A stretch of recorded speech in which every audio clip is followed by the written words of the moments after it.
Hey guys, this is going to be the first example game with our blue-green Soulbond deck.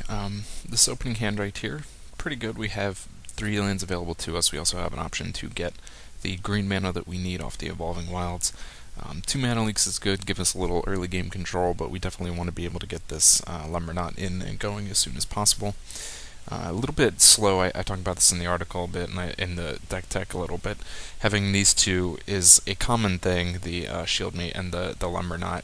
And it kind of sucks because if you don't get an extra bit of acceleration with a Coiling Oracle, then you're going to run into not being able to have both of these available to attack early. Definitely you're going to put the Lumberknot out first, followed by the Shieldmate, so that the Lumberknot can attack on turn 5.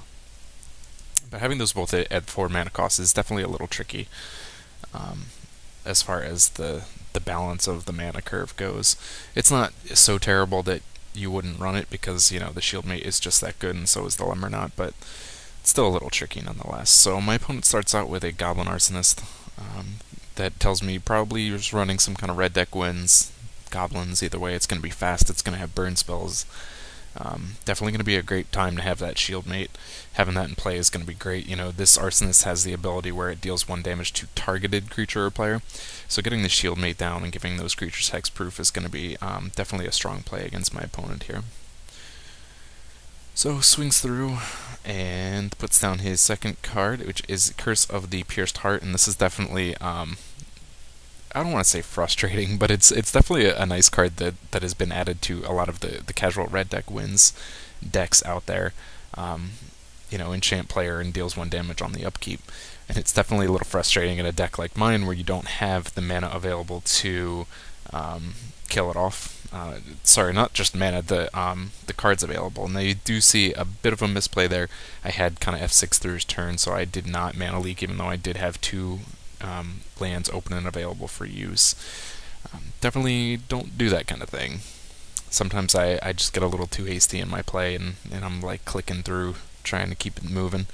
But turn 4 we do manage to get our 4th land. We have plenty of land available. Starting with 3, there is a chance, of course, that you will not hit this turn 4 Lumberknot, but we did get our 4th land and we could get that into play. So right now it can't do anything, and my opponent's going to attack, and I have to take the damage because there's nothing soulbound to this yet, so it's still just a non-existent, really permanent, does nothing. Opponent puts down a Blood Org after doing some damage. Just a nice little card. It becomes a 3/3 first strike because of that Bloodthirst. So finally turn 5. Definitely not a great position because I am down to 15 life, but I am going to now get this Shieldmate in as soon as possible. And this is great because, especially against a targeted deck like this, you want to keep in mind that the Shieldmate only gets hexproof when it is soulbound with something. So if you're playing against this opponent, definitely want to have something in play when you play the Shieldmate that you can bond it with.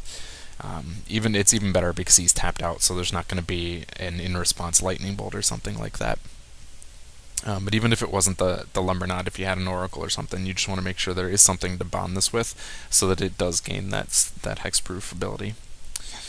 So, oddly there, decided not to attack. I think I was playing a little bit defensive. It's one of these things. I'm at 15 life, which isn't so bad. Curse basically makes it 14 on the next turn, but I would have taken another 4 from these, and I would have been down to 10.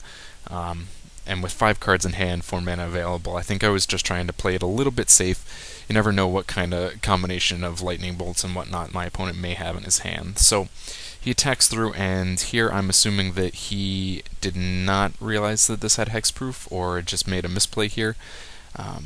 Because anything, usually that play is going to be something like, okay, he gets 1 damage from the combat phase, he gets 1 damage from the ability when it dies, and then I can lightning bolt to kill it for 5 damage total. Unfortunately, because of the fact that this gives it hexproof off the Shieldmate, he's not going to be able to kill that Lumberknot, and here he starts to tap out. I'm guessing, it was Brimstone Volley or something he was going to plan on doing there, but does have to just give me 5 damage to the face.